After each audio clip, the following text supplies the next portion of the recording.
Siapa sahabat Rasulullah yang pertama kali membenarkan wahyu Rasulullah tanpa ragu-ragu? Beliau adalah Abu Bakar As-Siddiq, sahabat setia dan terbaik Rasulullah Shallallahu Alaihi Wasallam. Assalamualaikum warahmatullahi wabarakatuh. Sahabat beriman yang dirahmati Allah Subhanahu wa Ta'ala, di kesempatan video kali ini kita akan membahas tentang Abu Bakar As-Siddiq. Kita bahas terlebih dahulu latar belakang Abu Bakar As-Siddiq.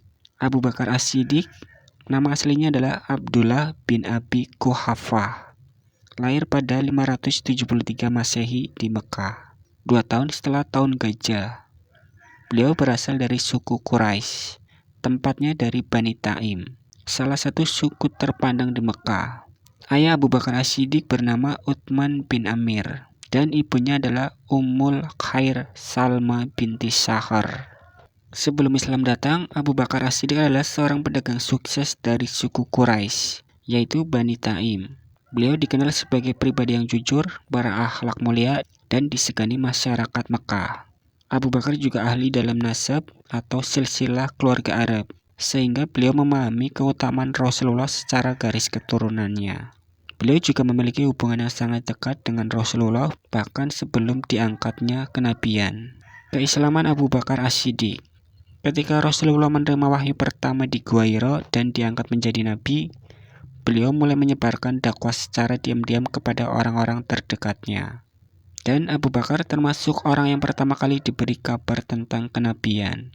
Dalam sebuah riwayat disebutkan, Rasulullah berkata kepada Abu Bakar As-Siddiq, "Wahai Abu Bakar, aku adalah utusan Allah dan menyerumu kepada Allah.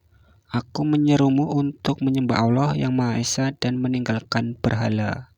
Lalu tanpa ragu sedikit pun, Abu Bakar As-Siddiq langsung berkata, "Aku bersaksi bahwa tidak ada Tuhan selain Allah, dan engkau adalah utusan Allah." Sebagai seorang sahabat dekat Rasulullah sejak masa muda, Abu Bakar As-Siddiq memiliki hubungan emosional yang sangat kuat dengan Nabi Muhammad SAW.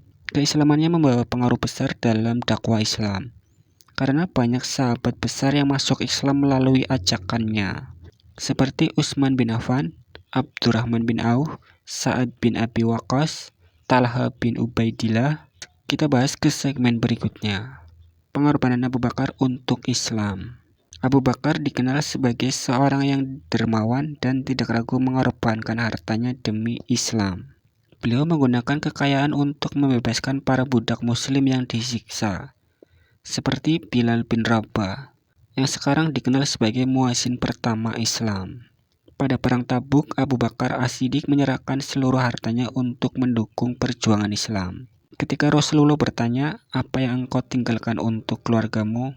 Abu Bakar menjawab, "Aku meninggalkan Allah dan Rasulnya untuk mereka." Hijrah dari Mekah ke Madinah.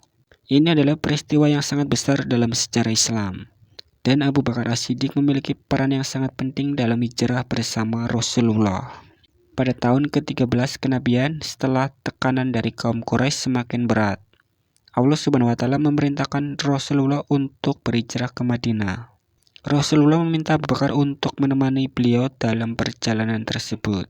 Ketika mendengar kabar itu, Abu Bakar berkata dengan penuh haru. Beliau berkata, "Aku menemanimu, wahai Rasulullah." Rasulullah menjawab, "Ya," dan Abu Bakar menangis bahagia. Bahkan putrinya Aisyah berkata, "Aku tidak pernah melihat seseorang menangis bahagia selain Abu Bakar ketika diberitahu bahwa ia akan menemani Rasulullah dalam hijrah." Persiapan hijrah. Abu Bakar As-Siddiq mempersiapkan perjalanan dengan hati-hati. Beliau menyediakan 2 unta untuk digunakan dalam perjalanan. Salah satunya diberikan untuk Rasulullah, tetapi Rasulullah hanya mau menerimanya setelah membayar dengan harga penuh. Hal ini menunjukkan keteladanan Rasulullah yang tidak ingin membebani sahabatnya. Asma binti Abu Bakar, putri Abu Bakar, juga membantu dengan menyiapkan makanan untuk bekal perjalanan. Beliau dikenal sebagai Zatun Nitaqain atau wanita pemilik 2 ikat pinggang, karena memotong kain pinggangnya menjadi 2 untuk mengikat bekal tersebut.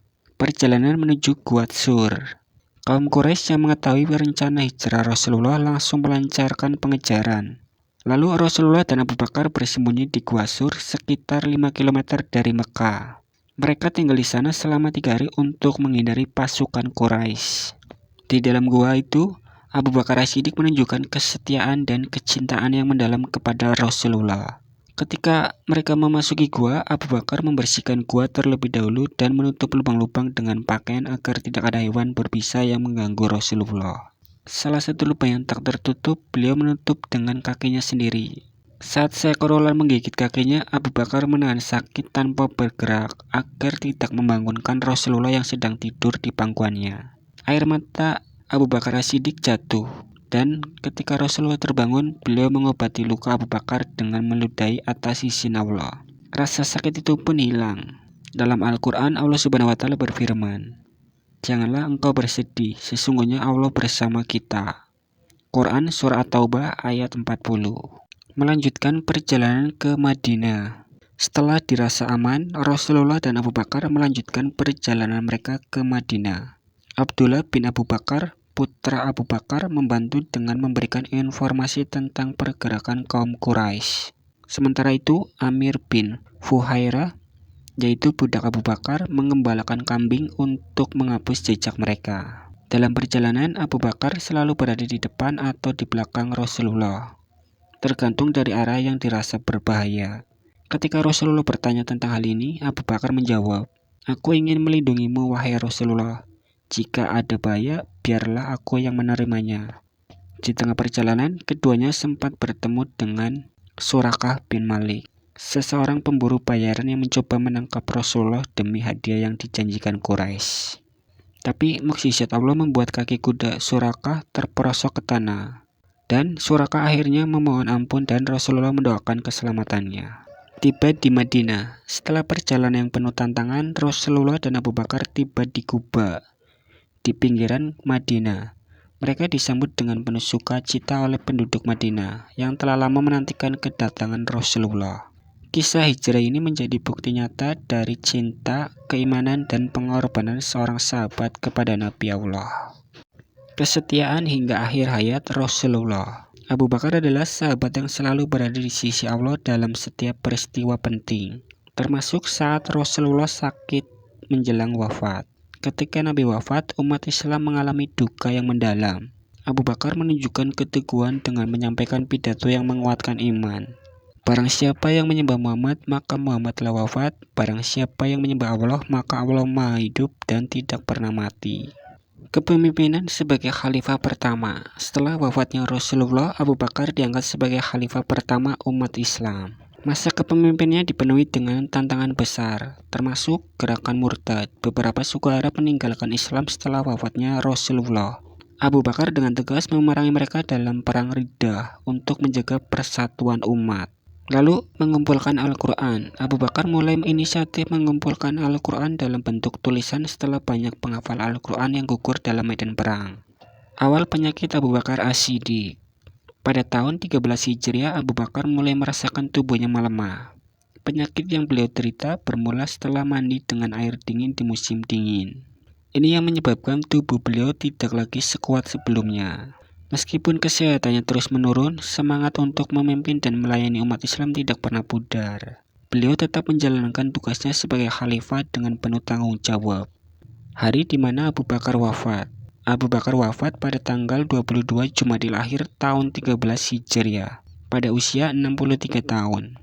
Usia yang sama dengan Rasulullah SAW ketika wafat. Setelah beliau wafat, jenazahnya Abu Bakar As-Siddiq disolatkan oleh umat Islam dengan penuh duka. Beliau dimakamkan di sebelah Rasulullah di tempat yang kini menjadi bagian dari Masjid Nabawi di Madinah. Sahabat beriman yang dirahmati Allah Subhanahu wa Ta'ala, jadi itu kisah Abu Bakar As-Siddiq, sahabat Nabi yang setia dan terbaik. Sebelum saya akhiri, buat teman-teman, ingat yang benar datangnya dari Allah Subhanahu wa Ta'ala, khilaf atau keliru datangnya dari diri saya pribadi sebagai manusia biasa.